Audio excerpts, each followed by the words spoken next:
The door she couldn't enter. The call came on quiet afternoon. Is this Mrs. Adebayo? The voice asked. Yes. Who is this? Kemi replied, her heart already beginning to race. There's been an accident. Your husband has been brought to the hospital. Everything after that felt like a blow. The drive, the traffic, the silent prayer. She whispered over and over, God, please let him be okay, please. By the time she arrived at the hospital, her hands were shaking. She rushed to the front desk. My husband, Tunde Adebayo, he was brought in. Please, where is he? The nurse checked the system and noted he's stable. You can see him subtly. Relief flooded Kemi's chest. Stable. She closed her eyes briefly, whispering thanks.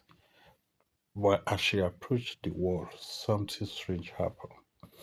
A nurse, a nurse stopped in front of her. I'm sorry, ma. You can't go in right now. Kemi frowned. I'm his wife. The nurse hesitated, then said words that didn't make sense. There's already a wife inside. Kemi blinked. I don't understand. The nurse looked uncomfortable. The woman inside, she identified herself as the wife. She's been here since he was admitted. For a moment, the world went completely still. No, Kemi said, shaking her head slowly. No, it's not possible. I'm his wife. But even as she said it, something deep inside her began to crack.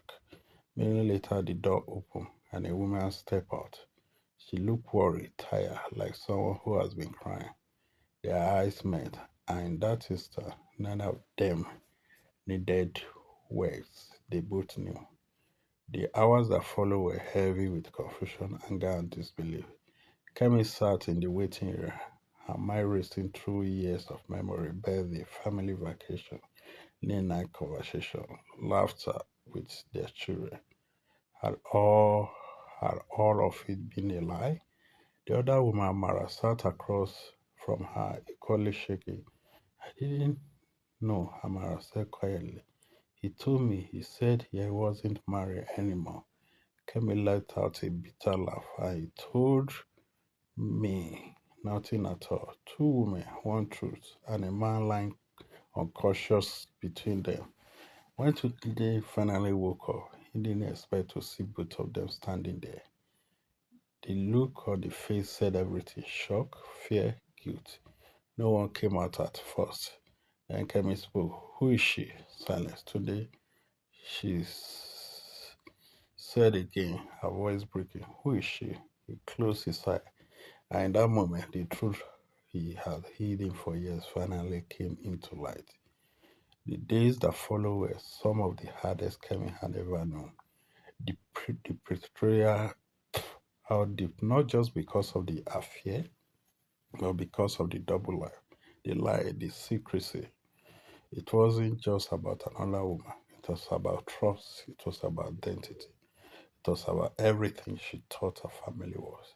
She considered walking away many times, but she would look at their children and would think about the year they put together and she would ask herself a difficult question. Is this the end or is this where we decide what truly matters? Sunday for the first time stopped running. He didn't defend himself. He didn't make excuses. He took full responsibility. I was wrong, he said. Completely wrong. I broke everything we built. He cut all ties with Amara, not with anger, but with honesty. He chose to face the consequences of the action fully. Kemi didn't forgive him overnight. It took time, real time.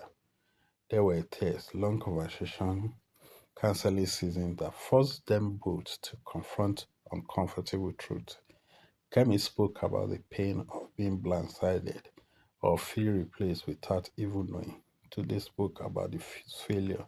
No, he allowed distant, poor decisions and selfishness to take control instead of facing what was broken at home. They didn't rush the process. They rebuilt piece by piece. Trust wasn't given back, it was air. Much later, something has changed. Not perfectly, not magically, but genuinely, Tunde became present in a way he had never been before.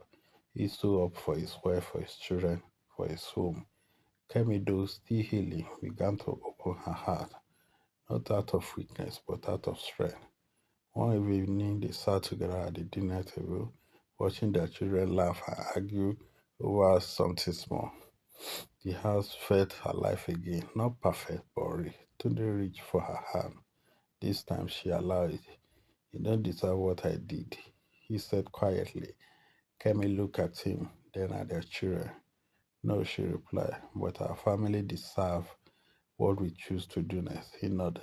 And in the moment, they both understood. That hospital door, the one she couldn't enter, had almost ended everything. But instead, it forced the truth into the open and gave them a choice to walk away or to rebuild. They choose to rebuild stronger, honest, and more importantly than ever before. Because sometimes the harder truth about just break a family, they give it a chance to become something even stronger.